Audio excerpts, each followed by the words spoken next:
Your Majesties, Majestades, Your Royal Highnesses, Altezas Reales, esteemed laureate, Excellencies, estimada distinguished ganadora, guests, excelencias, distinguidos ladies invitados, and gentlemen. señoras, señores, Samantha Sofía Hernández, Samantha Sofía a Hernández, girl of 16, una niña was de brutally 16 abducted last años, month fue by secuestrada masked brutalmente el mes of the pasado Maduro regime's por miembros security enmascarados forces. de las fuerzas de She was seguridad del régimen de taken Maduro. from the home of her grandparents. Se la llevaron de casa de sus Where abuelos. she is now, we do not know. Ahora mismo no sabemos cuál es Probably su paradero. in one of the Posiblemente dictatorship's estará detention centers. en uno de los centros de She detención de la may dictadura. be with her father, Podría who estar disappeared con su without a padre, trace. que desapareció January. sin dejar rastro en el mes de What enero. had they done wrong?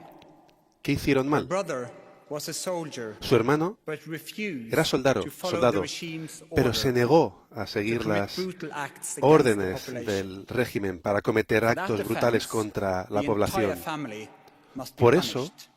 toda la familia tiene que ser Juan castigada. Requesens is ordered to turn slowly towards the camera. The video showing him El standing vídeo with a muestra, dazed look, as if in a fog, lo muestra él con una mirada wearing perdida como si underwear estuviera en mitad de la niebla, stained with excrement. llevando He had ropa supposedly interior confessed manchada to planning a coup, de but of excrementos. course, there was no proof. Decían que había confesado que estaba planeando un golpe, pero por supuesto no hay ninguna prueba de lo que hizo el padre. El padre compareció antes en la Asamblea Nacional dando un discurso con una frase clave, una promesa a su país y a sí mismo: me niego a rendirme. Alfredo Díaz, Alfredo Díaz, un líder de la oposición y exalcalde, lo sacaron de un autobús en noviembre y lo llevaron a El Coide, el mayor centro de torturas de Latinoamérica. Otro preso político más en una larga lista de otros muchos. Esta semana hemos conocido la noticia de su muerte. Otra vida que se va, otra víctima del régimen.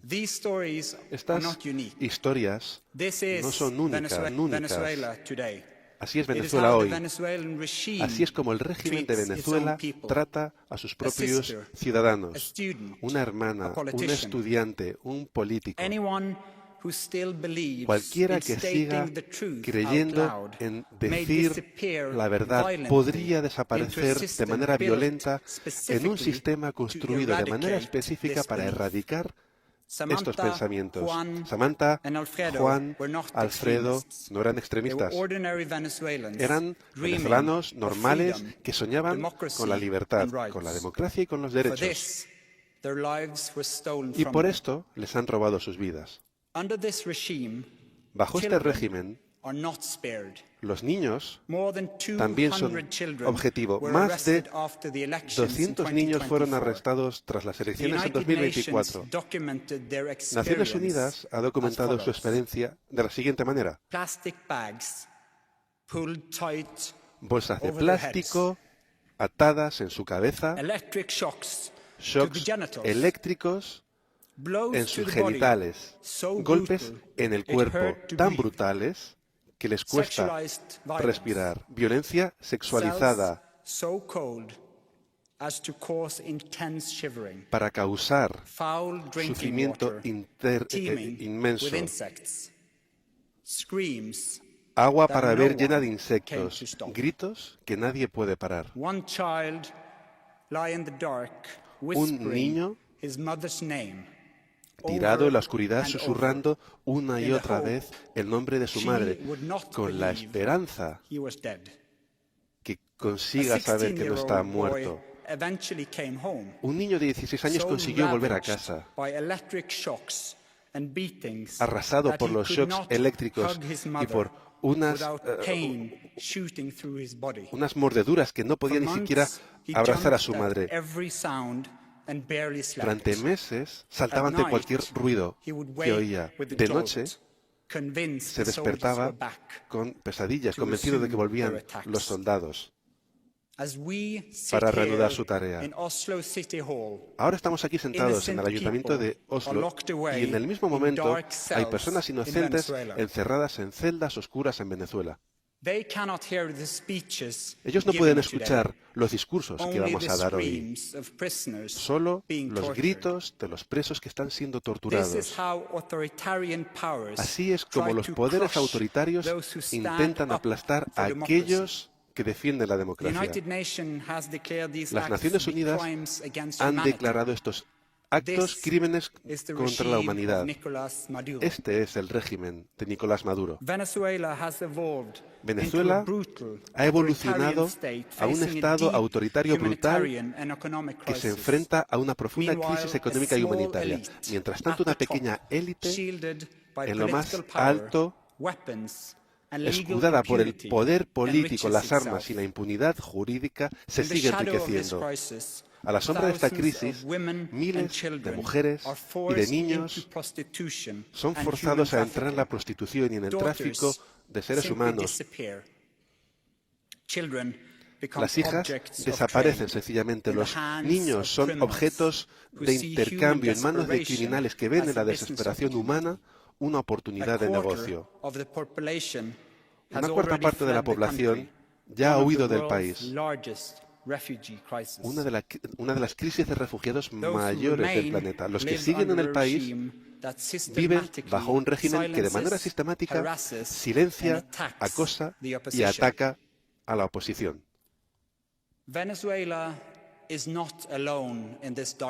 Venezuela no está sola en esta oscuridad. El mundo está en el camino equivocado. Los autoritarios están ganando. Tenemos que hacernos la pregunta inconveniente de por qué nos cuesta tanto preservar la democracia. Una forma de gobierno diseñada para proteger nuestra libertad y nuestra paz.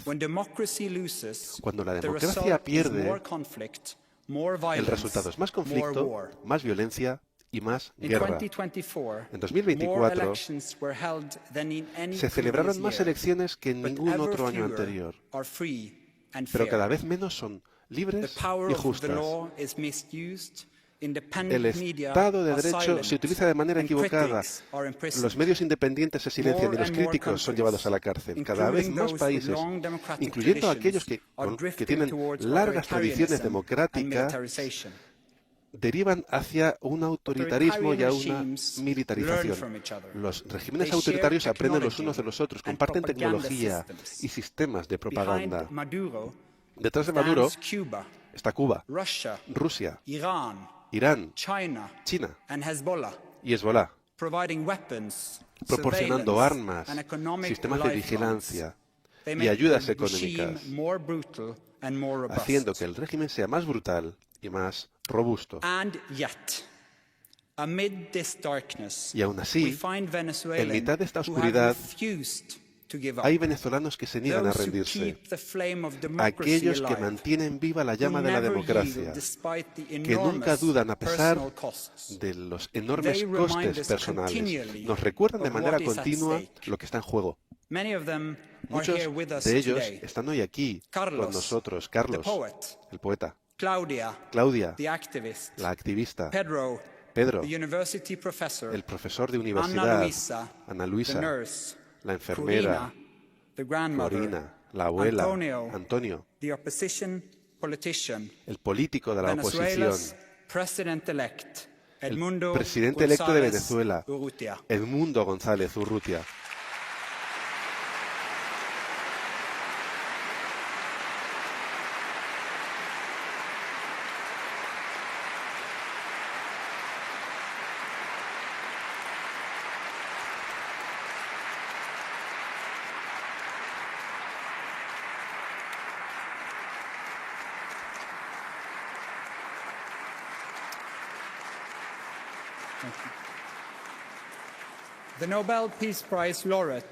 La ganadora del Premio Nobel de la Paz, María Corina Machado,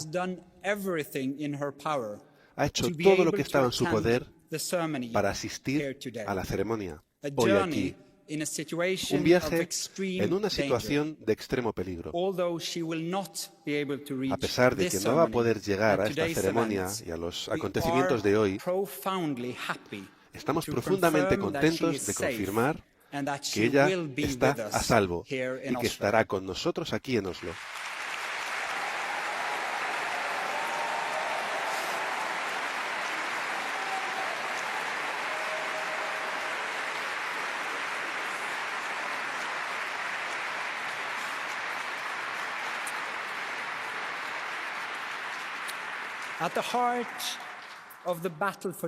En el corazón de la batalla por la democracia brilla una verdad muy sencilla. La democracia es algo más que una forma de gobierno. Es también la base de una paz duradera. Millones de venezolanos saben esto. Año tras año, estudiantes, sindicatos, periodistas, grupos empresariales y ciudadanos de a pie se movilizan en oleadas de resistencia.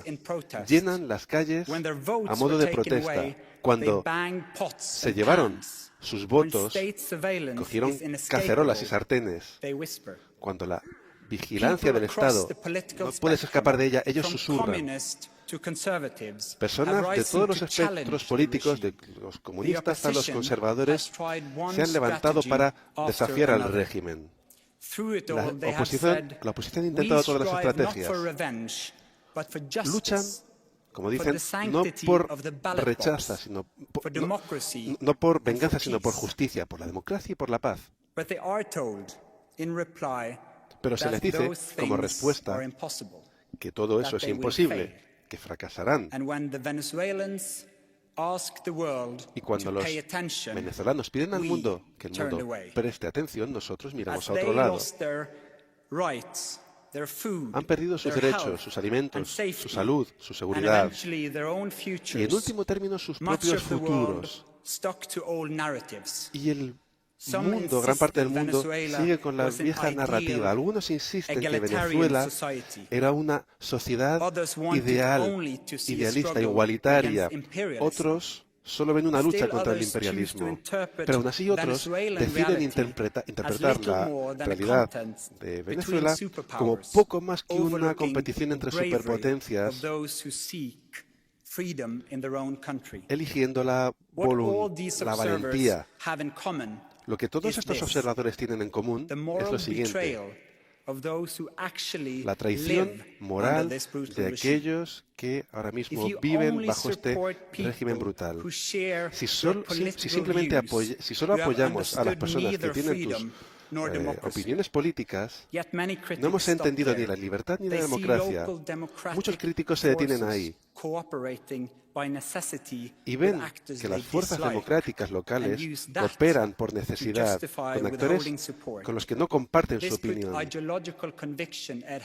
Y esto pone la convicción ideológica por delante de la solidaridad humana. ¿Cómo tendríamos que ver a aquellos que utilizan toda su energía tomando decisiones difíciles como la que tienen que tomar las que defienden la democracia, en lugar de reconocer su valentía y su sacrificio? Nosotros nos tenemos que preguntar también cómo podemos ayudar a luchar contra los dictadores. Es fácil adherirse a los principios cuando la libertad de otro está en juego. Pero ningún movimiento democrático funciona en circunstancias ideales. Los líderes activistas tienen que hacer frente y resolver dilemas que nosotros podemos perfectamente ignorarlo. La gente que vive en una dictadura a menudo tiene que elegir entre lo difícil y lo imposible. Y aún así, muchos de nosotros, desde una distancia segura, esperamos que el liderazgo democrático de Venezuela siga adelante con sus objetivos con una pureza moral que sus oponentes nunca muestran. Y esto es irrealista y además es injusto y demuestra la ignorancia en la historia. Muchos que han hablado desde este podio para recibir el Premio Nobel de la Paz, incluyendo Lech Walesa y Nelson Mandela, sabían muy bien, conocían muy bien los dilemas del diálogo. En sistemas autoritarios, el diálogo puede llevar a la mejora, pero también puede ser una trampa. El diálogo a menudo se utiliza para conseguir más tiempo, crear división y controlar la narrativa. María Corina Machado ha participado en procesos de diálogo durante muchos años. Nunca rechazó el principio de hablar con la otra parte en estos procesos vacíos. La paz sin la justicia no es paz. El diálogo sin verdad no es reconciliación. El futuro de Venezuela puede tomar muchas formas, pero el presente solo es una cosa. Es horrible.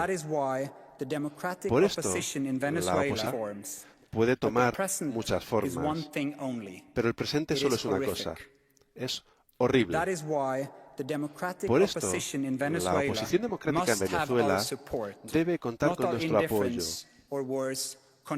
no con nuestra indiferencia o aún peor con nuestra condena.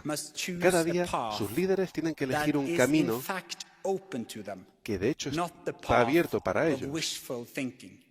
No es el camino de un pensamiento alegre. Apoyar el desarrollo democrático es apoyar la paz. Pero desde el anuncio del Premio Nobel de la Paz este año ha surgido la pregunta: ¿de verdad la paz? Las conclusiones de los estudios son muy claras y la respuesta es que sí.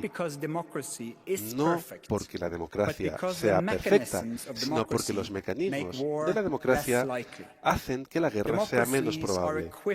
Las democracias están equipadas con válvulas de seguridad, con medios libres, estructuras independientes, tribunales y sociedades civiles, organizaciones y elecciones que hacen posible cambiar de liderazgo sin violencia. En este entorno político, las distintas opciones no son una amenaza con la que hay que acabar, son una ventaja. En una democracia, un líder que ignora los hechos puede ser sustituido en las siguientes elecciones.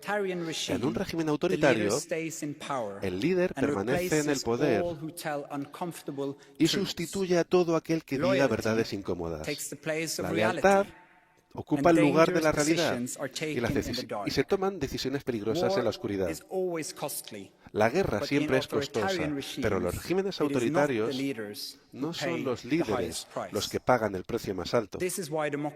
Por ello, la democracia raras veces va a la guerra, porque no como sí que hacen los estados autoritarios. Nicolás Maduro en Venezuela muestra porque los conflictos se resuelven con la fuerza bruta, no con la negociación. El resultado es una sociedad donde millones de personas tienen que estar en silencio, donde las consecuencias no acaban en la frontera. La inestabilidad, la violencia, la destrucción sistemática de las instituciones del país han afectado a toda la región. Y un país vecino ha sido amenazado con una invasión militar. Venezuela demuestra con una claridad dolorosa que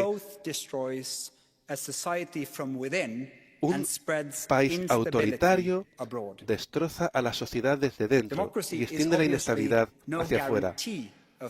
Obviamente la democracia no es garantía de paz, pero es el sistema más eficaz que tenemos para evitar la violencia y el conflicto. Esta línea de razonamiento suele tener un contraargumento bien conocido, que la democracia en sí misma causa problemas y conflictos, que pedir la libertad es algo peligroso. Esto es un viejo reclamo. Los líderes autoritarios lo han utilizado durante generaciones para defender sus posiciones de poder. Hoy añaden a este argumento desinformación y propaganda. dos de sus armas esenciales. Señoras y señores, como ciudadanos de una democracia, tenemos un deber: ser críticos con las fuentes de información. Debería sonarnos una alarma cuando las opiniones que expresamos son idénticas a aquellas transmitidas por uno de los sistemas de desinformación y de manipulación más grandes del mundo. Porque en ese caso no estamos transmitiendo información, estamos transmitiendo propaganda sistemática de un dictador.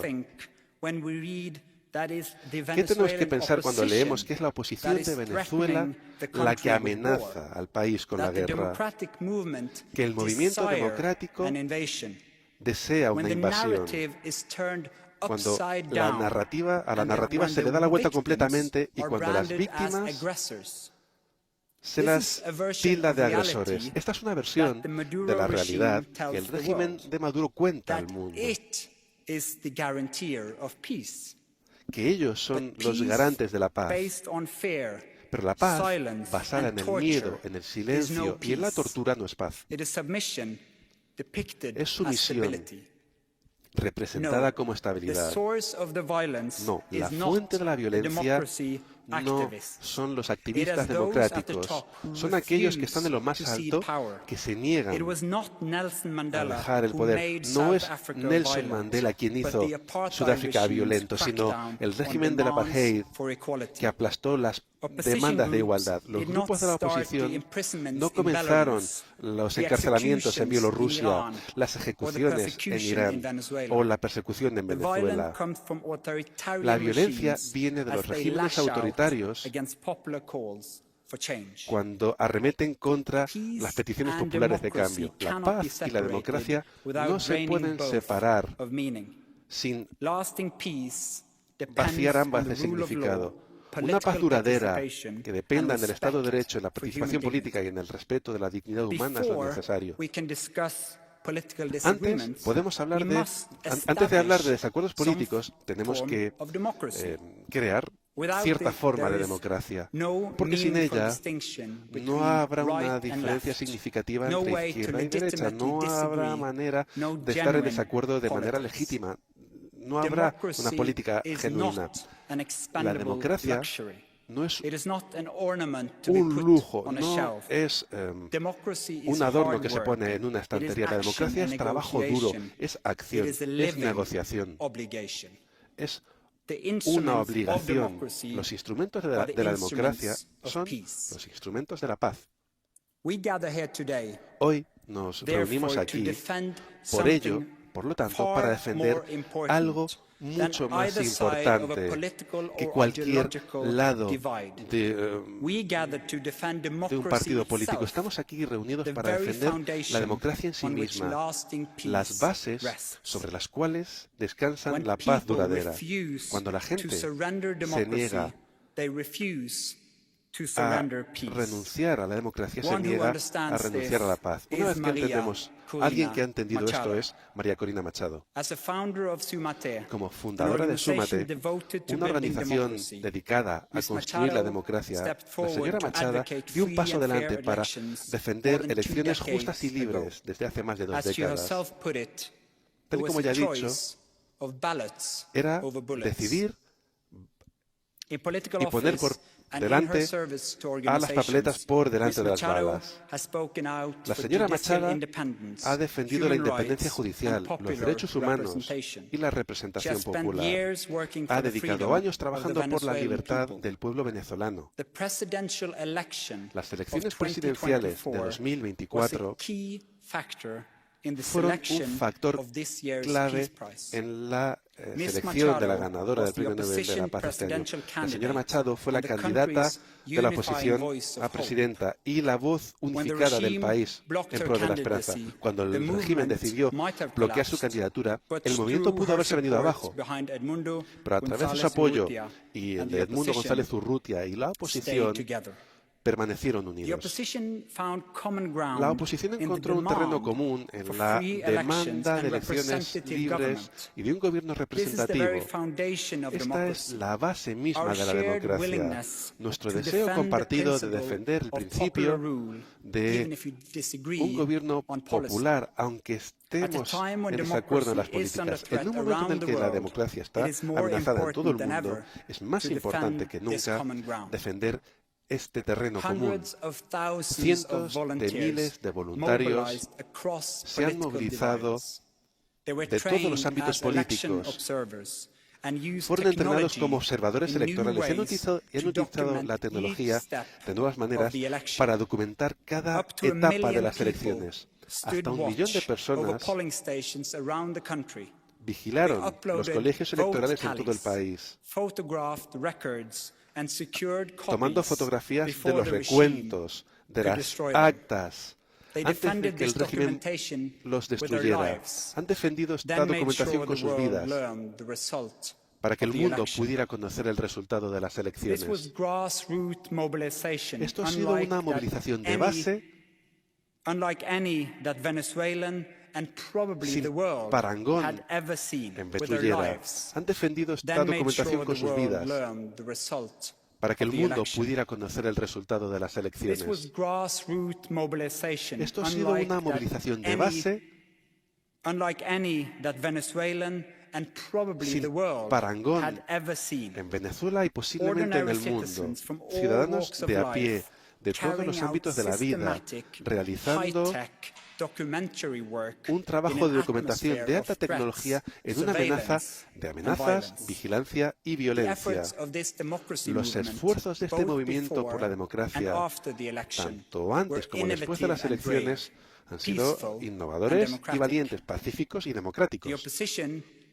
La oposición ha recibido apoyo internacional cuando sus líderes publicaron el recuento de votos recopilado de los distintos distritos electorales del país, mostrando que la oposición había ganado por un margen claro. Pero el régimen lo negó todo. Falsificó los resultados de las elecciones y se agarró al poder de manera violenta. Durante el último año, la señora Machado ha tenido que vivir en la clandestinidad. A pesar de las amenazas serias, sigue en el país. Y es una inspiración para millones de personas. Recibe el Premio Nobel de la Paz 2025 por su incansable labor en pro de los derechos democráticos del pueblo venezolano y por su lucha para lograr una transición justa y pacífica de la dictadura a la democracia. Durante mucho tiempo, la oposición en Venezuela se ha basado en la caja de herramientas de la democracia para librar su campaña pacífica y civil. A lo largo de los años, la señora Machado y sus aliados han tenido que adaptarse y cambiar sus tácticas. Han utilizado prácticamente todas las herramientas democráticas, desde boicots electorales cuando el sistema estaba demasiado podrido, hasta la participación cuando el proceso lo hacía posible. Han intentado el diálogo, la organización, la movilización y una amplia documentación electoral. La señora Machado ha hecho un llamamiento a la atención internacional, al apoyo y a la presión también, no para realizar una invasión de Venezuela.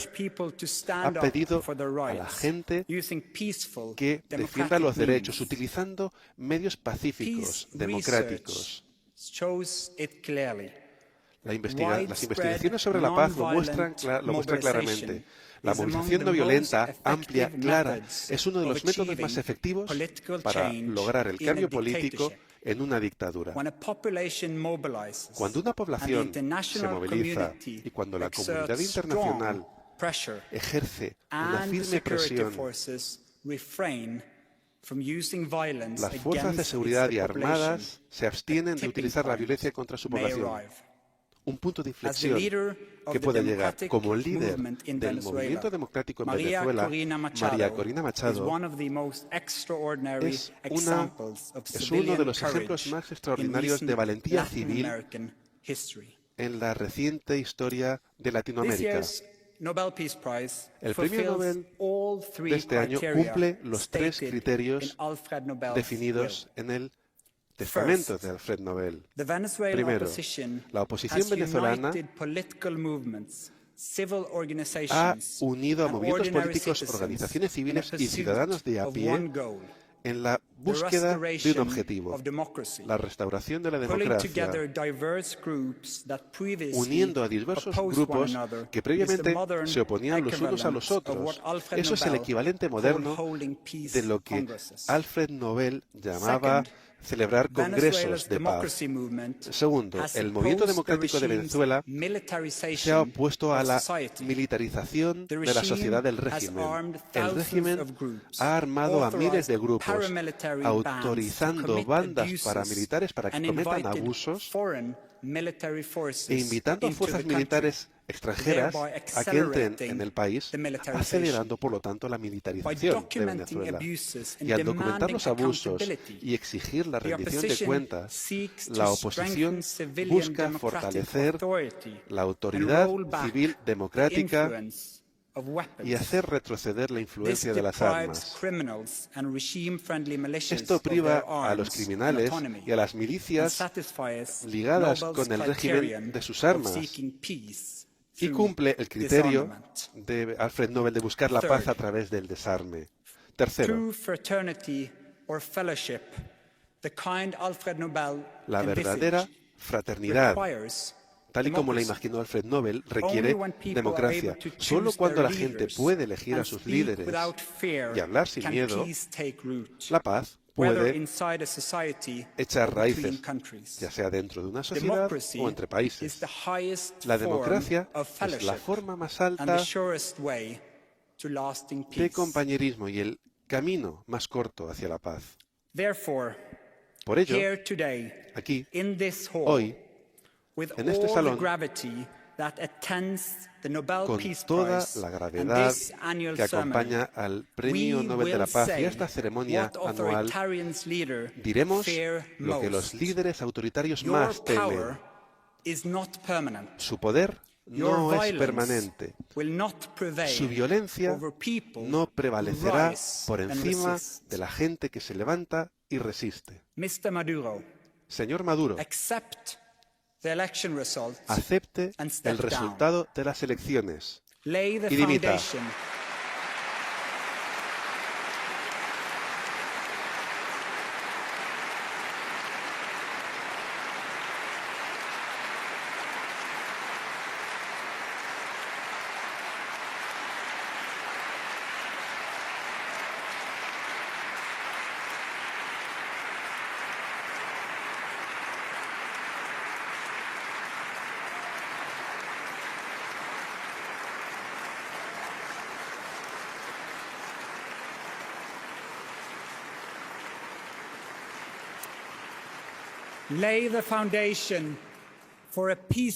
Siente las bases para una transición pacífica hacia la democracia, porque ese es el deseo del pueblo venezolano. María Corina Machado y la oposición venezolana han encendido la llama que ninguna tortura, ninguna mentira ni ningún miedo podrán apagar. Cuando se escriba la historia de nuestro tiempo, no estarán los nombres de los dictadores autoritarios los que estarán ahí, sino los nombres de aquellos que se atrevieron a resistir, los que se mantuvieron firmes frente al peligro, los que siguieron adelante cuando otros se rindieron. Carl von Ossietzky, Andrei Sájarov, Nelson Mandela. En su larga historia, el Comité Noruego del Nobel ha rendido homenaje a hombres y mujeres valientes que se enfrentaron a la represión, que llevaron la esperanza de la libertad en cárceles, en las calles y en plazas públicas, y mostraron, mediante estas acciones, que la resistencia puede cambiar el mundo. Hoy rendimos homenaje a María Corina Machado Honramos también a todos aquellos que esperan en la oscuridad, a todos aquellos que han sido detenidos, torturados o que han desaparecido, a todos aquíellos que siguen con esperanza, a todos aquellos en Caracas y en otras ciudades de Venezuela que tienen que susurrar el idioma de la libertad, que nos escuchen ahora, que se den cuenta de que el mundo no mira hacia otro lado, que la libertad está más cerca y que Venezuela será pacífica y democrática, que inicie, que amanezca así una nueva era. Gracias.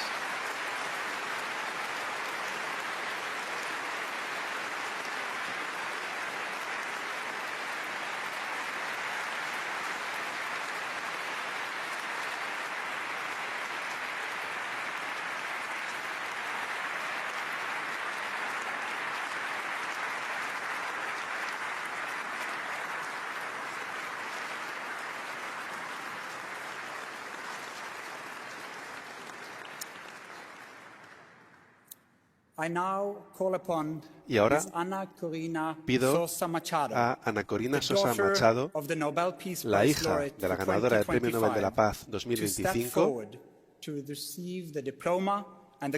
que venga aquí para recibir el diploma y la medalla de oro en nombre de su madre, la señora María Corina Machado.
Majestades, Altezas Reales, distinguidos miembros del Comité Noruego del Nobel, ciudadanos del mundo,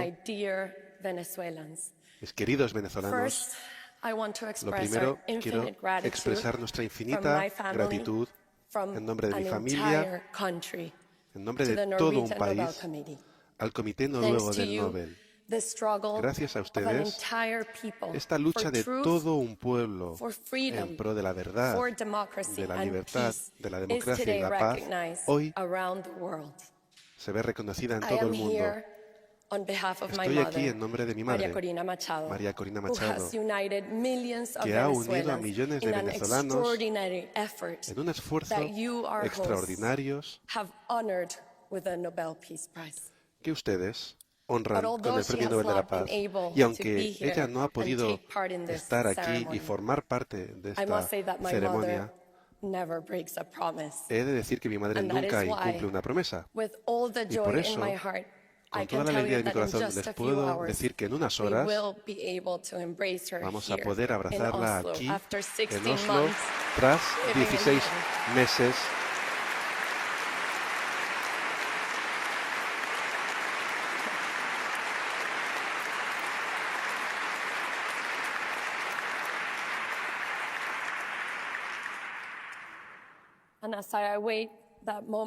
Y conforme esperó ese momento para abrazarla, para darle un beso, para abrazarla tras 2 años,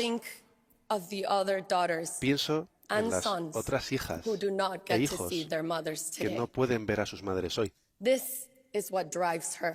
Esto es lo que la mueve, lo que nos mueve a todos nosotros. Ella quiere vivir en una Venezuela libre y nunca se va a rendir para lograr ese objetivo. Y por esta razón, todos sabemos, yo sé, que ella volverá muy pronto a Venezuela. Mientras tanto, conforme llega ese momento, me enfrento a la difícil tarea de dar voz a sus palabras, al discurso que ha preparado ella para esta ocasión. Este es su discurso.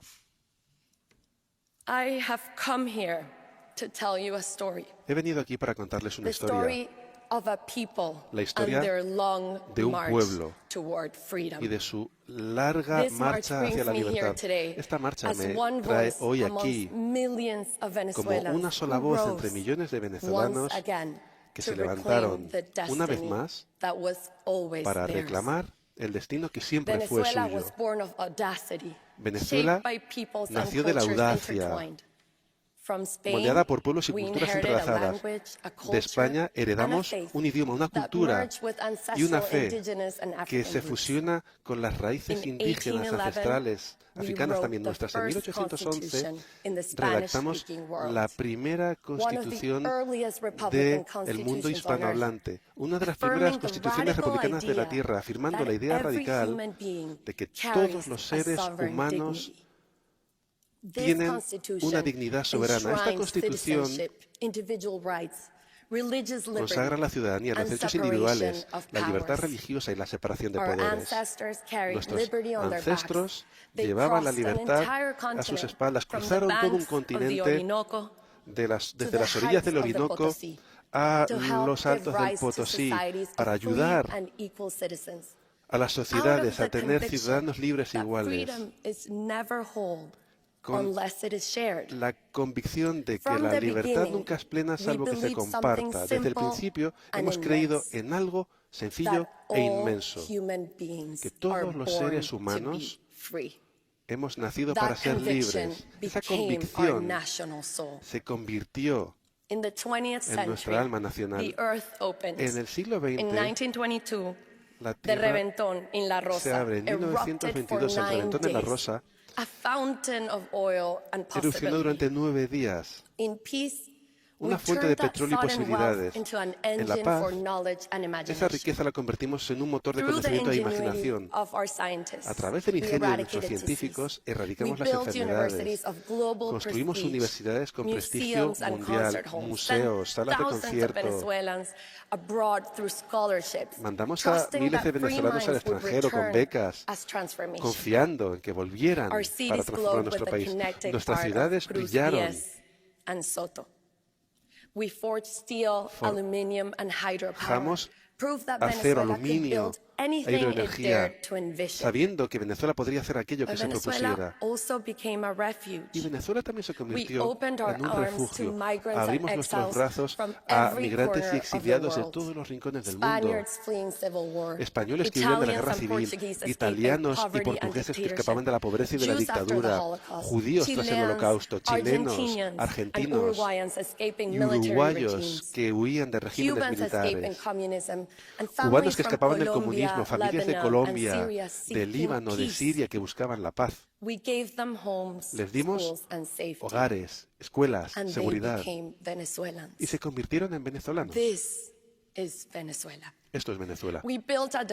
Construimos una democracia que se convirtió en la más estable de Latinoamérica, donde la libertad se desplegaba como una fuerza creativa, pero incluso la democracia más fuerte se debilita cuando los ciudadanos olvidan que la libertad no es algo que tengamos que esperar, sino es algo que convertimos. Es una decisión personal deliberada y la suma de esas decisiones forman un ethos cívico que tiene que ser renovado cada día. La concentración de todos los ingresos en el Estado crearon incentivos perversos. Dieron al gobierno un inmenso poder sobre la sociedad, algo que se tradujo en privilegios y en corrupción. Mi generación nació en una democracia vibrante y la dimos por sentada. Asumimos que la libertad era tan permanente como la tierra, como el aire que respiramos. Apreciábamos nuestros derechos, pero olvidábamos nuestras obligaciones. A mí me crió un padre cuya vida fue trabajar, construir, crear, servir. Me enseñó que crear un país significaba asumir la responsabilidad que teníamos por su futuro. Y tenemos que reconocer lo frágiles que se han convertido en nuestras instituciones. Un hombre que una vez lideró un golpe militar acabó derrocando la democracia y fue elegido presidente. Muchos pensaron que el carisma podía sustituir el Estado de Derecho. Desde 1991 en adelante, el régimen desmanteló nuestra democracia, violando la Constitución, falsificando nuestra historia, corrompiendo el ejército, purgando a jueces independientes, censurando a la prensa, manipulando elecciones, persiguiendo a los que disienten y devastando nuestra extraordinaria biodiversidad. La riqueza por el petróleo ya no se utilizaba para levantar y para unir. Se entregaban por televisión a las familias lavadoras y neveras, a familias como premios. Se hacían espectáculos entregando apartamentos a unos pocos solo. Lo único que hacían era mostrar una obediencia incuestionable. Y luego llegó la ruina, una corrupción obscena, el saqueo histórico. Durante los años del régimen, Venezuela ha conseguido más ingresos por el petróleo que en todo el siglo anterior, y todo ha sido robado. El dinero del petróleo se convirtió en una herramienta para comprar lealtades en el extranjero. Y en casa, los grupos terroristas criminales e internacionales se fusionaron con el Estado. La economía se colapsó en más de un 80%. La pobreza superó el 86%. Hoy, 9 millones de venezolanos se han visto forzados a huir del país. Y esto no son estadísticas, son heridas abiertas. Mientras tanto, algo más profundo y corrosivo ocurrió. Fue un método deliberado para dividir a la sociedad a través de la ideología, de la raza, del origen, a través de las formas de vida, llevando a Venezuela, a los venezolanos, a desconfiar los unos de los otros, a silenciarse entre sí, a ver enemigos en los demás. Nos han asfixiado, nos han tomado como prisioneros, nos han matado y nos han forzado a exiliarnos. Han sido casi 3 décadas de lucha contra una dictadura brutal. Y lo hemos intentado todo. Diálogos traicionados, protestas de millones aplastadas, elecciones pervertidas. Creer en cualquier tipo de futuro se ha convertido en algo imposible. La idea de cambio parecía o ingenua o algo loco. Parecía imposible. Pero desde lo más profundo de nuestra desesperación, un pequeño paso pudiera parecer modesto, pero cambió el curso de nuestra historia. Decidimos, contra todos los pronósticos, presentarnos a las elecciones primarias.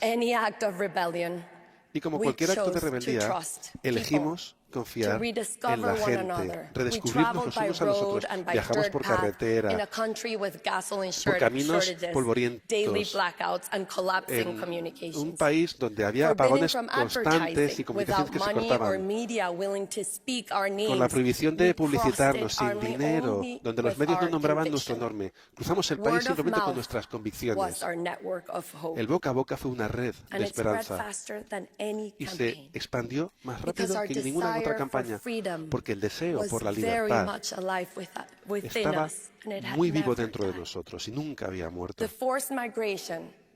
La migración forzada que pretendía fracturarnos en lugar de unirnos, en lugar de un objetivo sagrado, consiguió lo contrario, reunir a nuestras familias en nuestras tierras. Los abuelos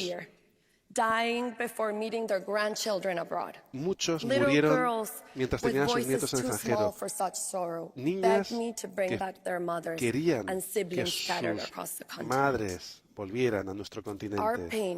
Nuestro dolor se fundió en un latido del corazón, llevando.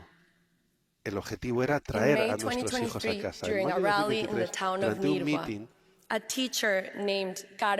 una profesora llamada Carmen se acercó a mí y me contó que se había prestado para ser jefa de calle. Jefa de calle es un agente del régimen para decidir casa por casa quién recibe comida al mes y quién es castigado con el hambre. Asombrada de ver ahí a esa mujer en el meeting, preguntamos por qué estás aquí. Y la jefa de calle dijo, mi único hijo se ha ido a Perú y me ha pedido estar aquí hoy. Me ha dicho que si María Corina se presenta, volverá a casa. Dime qué tengo que hacer. Haré lo que haga falta. Ese día, el amor venció al miedo. 2 semanas más tarde, llegamos a Delicias, un pequeño pueblo lleno de traficantes de drogas y de las guerrillas colombianas. Ningún candidato había ido ahí desde 1978. Y conforme el equipo escalaba esa montaña, veía banderas venezolanas ondear desde todas las casas. De manera ingenua, pensé si era fiesta y por eso sacaban las banderas. Y alguien me dijo, no, aquí las banderas siempre están escondidas. Sacarlas, ondearlas es peligroso. Hoy la gente las ha sacado para darte las gracias por atreverte a venir. Ese día, todas las familias plantaron cara a esos ejércitos que querían acabar con sus vidas. Y cuando cantamos el himno nacional juntos, la soberanía volvió de una manera frágil y desafiante. Ese día, el valor venció a la opresión. Nuestros encuentros eran reuniones íntimas de miles. Nos abrazábamos, llorábamos, rezábamos. Entendíamos que nuestra lucha era algo mucho más que algo electoral. Era una lucha ética por la verdad, una lucha existencial por la vida, una lucha espiritual por el bien. Con menos de un año antes de las elecciones presidenciales, teníamos que unir a todas las fuerzas democráticas y restaurar la confianza en el sistema de votaciones. Las primarias eran en ese momento un esfuerzo cívico autoorganizado que quería construir una red ciudadana a nivel nacional, algo que nunca había visto Venezuela. Y el 22 de octubre de 2023, contra todos los pronósticos, Venezuela se despertó. La diáspora, una tercera parte de nuestra nación, reclamó su derecho a votar. El hijo que se fue votó junto con su madre, que se quedó. Colas que rodeaban manzanas, tanto que nos quedamos sin papeletas. Confiamos en la gente y ellos confiaron en nosotros. Lo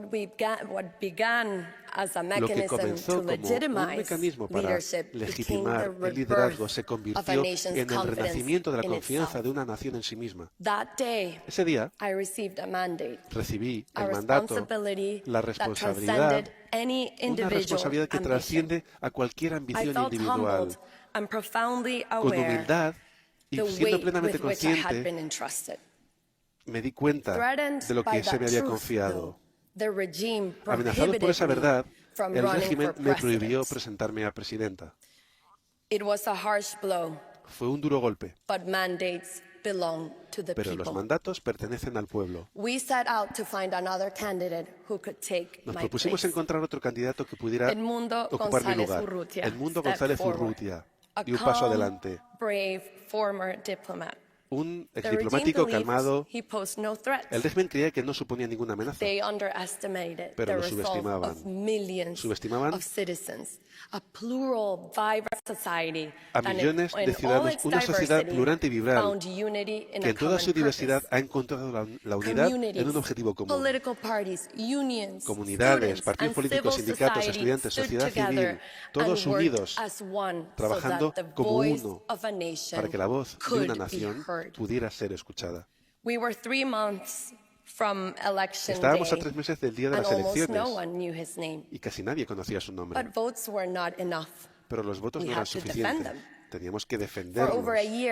Durante un año construimos la infraestructura para hacerlo.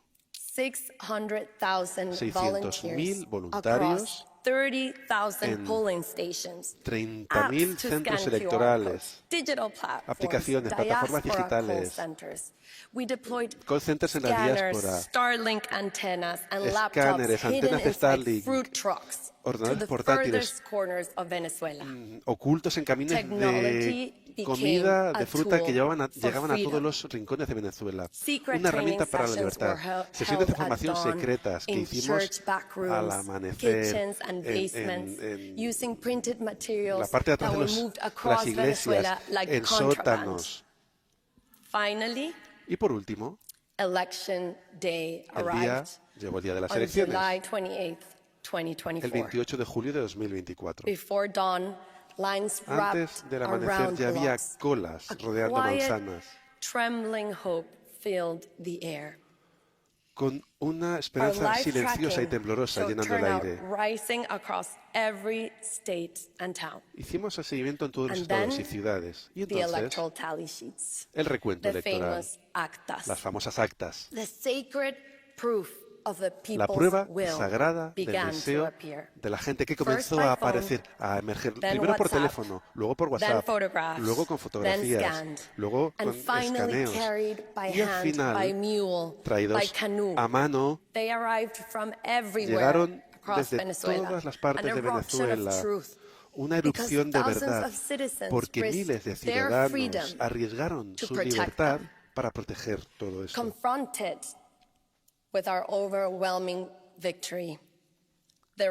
Confrontándonos a una victoria enorme. Y el régimen emitió una orden desesperada. Los soldados tuvieron que expulsar a los voluntarios de los centros de votación y no se les permitió recibir las actas de recuento que tenían derecho, pero los soldados desobedecieron. Edmundo González Urrutia ganó con el 67% de los votos en todos los estados y ciudades.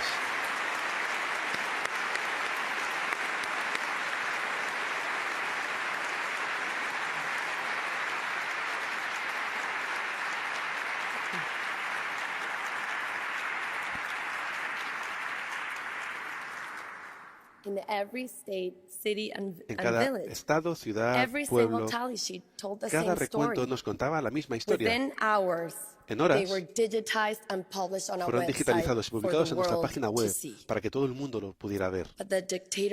Pero la dictadura respondió con terror. 2.500 personas secuestradas, desaparecidas, torturadas. Casas marcadas, familias enteras tomadas como rehenes, sacerdotes, profesores, enfermeras, estudiantes, cualquiera que se atreviera a compartir un acta fue perseguido. Estos son crímenes contra la humanidad, documentados por las Naciones Unidas. Terrorismo de Estado desplegado para enterrar el deseo de la gente. Unos 220 niños detenidos tras las elecciones, que fueron electrocutados, golpeados y asfixiados, hasta que repitieron la mentira que el régimen necesitaba, incriminándose falsamente de haberme pagado a mí por protestar. Mujeres y niñas en la cárcel, que ahora son forzadas, obligadas a la esclavitud sexual para soportar el abuso a cambio de una visita a su familia, de una comida o de la posibilidad de darse un baño. Sin embargo, el pueblo venezolano no se ha rendido. En los últimos 16 meses en la clandestinidad hemos construido nuevas redes de presión civil y de desobediencia indisciplinada, preparándonos para la transición ordenada de Venezuela hacia la democracia. Así es como vamos a llegar a este día, un día en el que llevamos la voz de millones de personas que están en el umbral de la libertad. Este premio tiene un significado muy profundo. Recuerda al mundo que la democracia es esencial para la paz. Y más que nada, lo que los venezolanos podemos ofrecer al mundo es la lección aprendida a lo largo de este viaje difícil y largo, que para tener democracia debemos tener el deseo de luchar por la libertad. Y la libertad es una decisión que tiene que ser renovada cada día y se mide por nuestra predisposición, nuestro deseo, nuestra valentía de defenderla. Por esta razón, la causa de Venezuela trasciende nuestras fronteras. Un pueblo que elige la libertad para contribuir no solo a sí mismos, sino para contribuir, hacer una contribución a la sociedad. Alcanzamos la libertad solo cuando nos negamos a dejar darnos la espalda a nosotros mismos, solo cuando vemos la verdad de manera directa, independientemente de lo dolorosa que sea, cuando queremos aquello que verdaderamente importa en la vida y que nos da fuerza para perseverar y para prevalecer.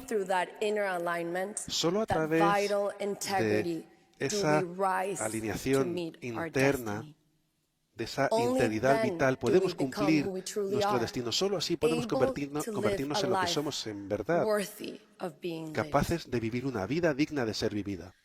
A lo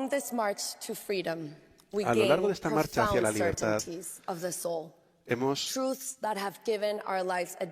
logrado certezas profundas sobre la verdad del alma, preparándonos para construir un gran futuro en paz. Por ello, la paz, en último término, es un acto de amor.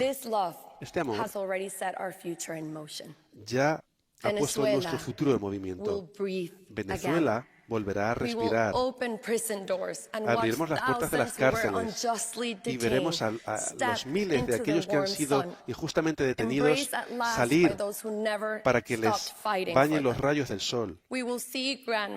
Veremos a abuelas recibir a sus nietos para contarles historias no de antepasados lejanos, sino de la valentía de sus propios padres. Veremos a estudiantes debatir sobre ideas de manera apasionada y sin miedo, expresando su voz sin miedo. Volveremos a abrazar, volveremos a enamorarnos, volveremos a llenar las calles con risa, con música. Esas alegrías tan sencillas del mundo volverán a ser nuestras. Queridos venezolanos, queridas venezolanas, el mundo se ha maravillado con lo que hemos logrado y pronto será testigo de uno de los momentos más conmovedores de nuestro tiempo, cuando nuestros seres queridos vuelvan a casa. Y yo volveré a estar en el puente de Simón Bolívar, donde una vez lloré por los miles que se iban y los recibiré de nuevo ante esa vida luminosa que nos espera a todos. Porque al final, nuestro viaje hacia la libertad siempre ha vivido dentro de nosotros. Volvemos a nosotros mismos. Volvemos a casa. Permítanme rendir homenaje a los héroes de este viaje, a nuestros presos políticos, los perseguidos, sus familias y todos aquellos que defienden los derechos humanos, los que nos han acogido, nos han alimentado y lo han arriesgado todo por protegernos, los periodistas que se negaron a permanecer en silencio, a los artistas que llevaron nuestra voz, a mi excepcional equipo, a mis mentores, a mis compañeros activistas sociales y políticos, a los líderes de todo el mundo que se han unido a nosotros para defender nuestra causa, a mis 3 hijos, a mi adorado padre, a mi madre, a mis 3 hermanas, a mi querido y valiente marido. Todos me han apoyado a lo largo de toda mi vida.